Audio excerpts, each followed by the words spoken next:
మను చరిత్రం రాసింది ఎవడరా? Sorry sorry, మను చరిత్రకు మరో పేరేంది నాన్న? స్వరోచిత మను సంభవం. ఈయనకుంటే తిరిగేదిరా ఆంధ్ర కవిత. ఇక తర్వాత ఫస్ట్ వచ్చాడు నాన్న. ఎవర్రా ఫస్ట్? నంది తిమ్మన. నంది తిమ్మన యొక్క గ్రంథం ఏది అంటే నాన్న పారిజాతాపహరణం. ఇది నాన్న పారిజాతాపహరణం. సో పారిజాతాపహరణం అనేటటువంటి గ్రంథాన్ని రాసింది ఎవరు నాన్న? నంది తిమ్మన. సో గుర్తుపెట్టుకోండి, నంది పారిపోయింది అని గుర్తుపెట్టుకోండి. ఏమో గుర్తుపెట్టుకోరా? నంది పారిపోయింది. నంది తిమ్మన రాసిన గ్రంథం ఏది నాన్న? పారిజాతాపహరణం. ఇక తర్వాత తెనాలి రామకృష్ణుడు. ఈయన రాసిన గ్రంథం ఏది అంటే పాండురంగ మహత్యం. ఏది నాన్న?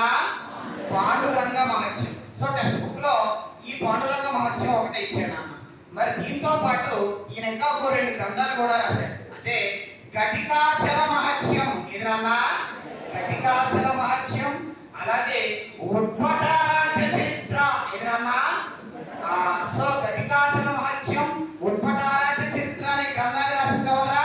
తెనాలి రామకృష్ణుడు. మరి తెనాలి రామకృష్ణుడు కూడా పిలిచేది నాన్న వికట కవి. ఎవరన్నా? ఇక తర్వాత రామరాసభూషణుడు. రామరాసభూషణుడు రాసిన గ్రంథం ఏంటి అంటే వసు చరిత్ర. ఇది నాన్న వసు చరిత్ర అనే గ్రంథాన్ని రాసింది ఎవరా? రామరాసభూషణుడు. ఆ తర్వాత ఎవరన్నా? పింగళి సూరణ. పింగళి సూరణ రాసిన గ్రంథం ఏంటి అంటే రాఘవ పాండవీయం. ఇది నాన్న. సో రాఘవ పాండవీయం అనే గ్రంథాన్ని రాసింది ఎవరా? మాట్లాడే.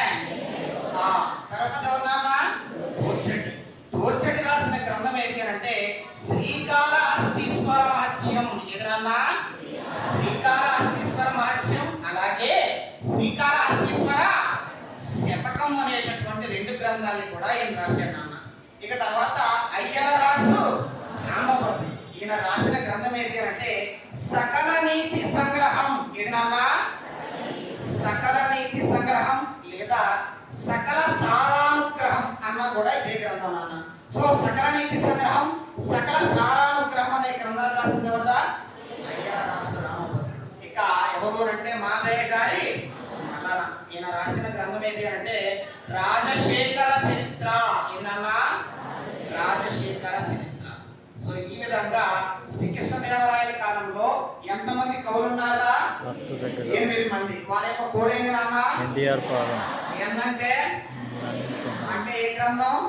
పారిజాతాపహరణం. ఈ అంటే గ్రంథాలు ఏవిరా? ఘటికాచల మహత్యం, ఉద్భటారాజ్య చరిత్ర. రామరాసభూషణుడు వసు చరిత్ర. పింగళి సూరణ, రాఘవ పాండవీయం. అల్లాసాని పెద్దన ఆంధ్ర కవితా పితామహుడు అని ఎవరిని అంటాం? పద కవితా పితామహుడు అని ఎవరిని అంటాం? అన్నమయ్య అన్నమాచార్యుని అంటాం. ఇక్కడ తోర్చటి అయితే కనుక శ్రీకాళహస్తీశ్వర శతకం, శ్రీకాళహస్తీశ్వర మహత్యం. అయ్యల రాజు రామభద్రుడు, మాదయ్య గారి మల్లన. అయితే